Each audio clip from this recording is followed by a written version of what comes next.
Sir Elton John and David Furnish, I'm so happy to see you both. We're living in such interesting transformational times. I'm curious what you think of everything that's going on right now.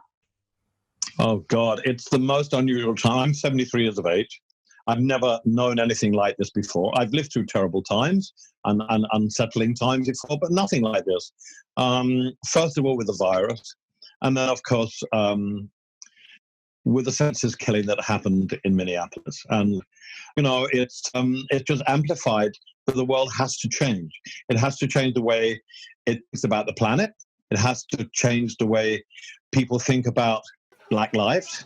We've lived through Black people being killed before, but this, I think, is a real turning point, and it has to happen. The system is rigged against the Black people from the word go. From the educational point of view, we're now noticing within our own organization, which is concentrating on AIDS and helping people with AIDS, is amplifying that situation as well. And I hope out of this comes some real change. David, I think that we've all known this problem exists, but have been guilty of not doing enough to address these issues. It really does feel like there's such urgency now, and it is absolutely imperative that we all work together. Without question, the mantra of the Elton John AIDS Foundation has always been, no one gets left behind. And what we saw with HIV/AIDS when it started in the 80s is it affected one marginalized community, but then grew to become the biggest disease that affected the entire planet. We are all linked. We're all linked together, and we all need to put our arms around each other and help each other. With HIV and AIDS, now we see a disproportionate number of new infections amongst Black African Americans. They're 13% of the population, but they're responsible for 42% of all the new infections.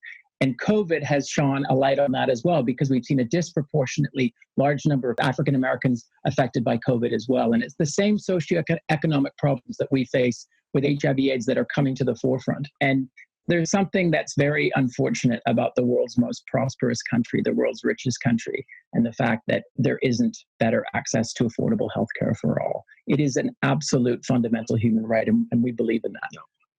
You two have been so instrumental in promoting LGBTQ rights, and you've been on this issue, as I said, for so long.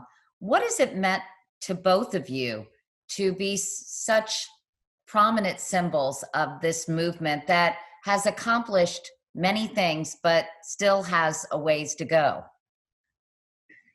I think the ruling in the Supreme Court that people cannot be discriminated or fired from their jobs because they are gay is a huge step forward. And that needs to happen anyway. People need their basic rights.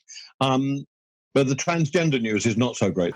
And, that enrages me, because I honestly think people who change their sex are the bravest people that I've ever seen in my life. Can you imagine the emotional turmoil that these people have to deal with in their childhood? And the fact that they are being murdered, the fact that they are being treated as non-existent, these are heroes to me. They are brave. They are brave. They're like soldiers on the front line. These people are the bravest people. To take away their rights, to make them feel less than, is an absolute disgrace to humanity.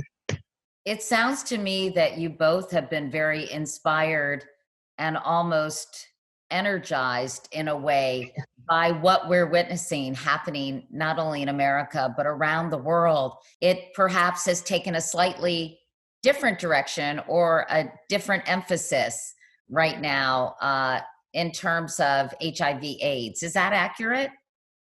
Yeah, I think within every problem there's a gift, and I think greater awareness and a greater understanding of the gaps in our system will allow us, and addressing those gaps will allow us to do an even better job with HIV/AIDS. The most marginalized people still have to be recognized, supported, put your arms around them, and give them the care that they deserve. And Black Lives Matter has shone a light on this equality across a number of different areas. It also makes you look at what you do.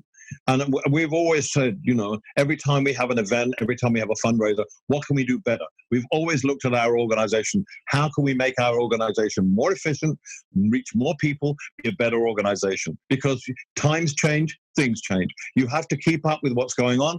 What's happened with COVID, what's happened with George Floyd has made us look at our organization and say, right, we do great, we do really well, but we've got to do better. We must do better. We can always do better. We must strive to do better. And this has kicked us in and said, come on, come on.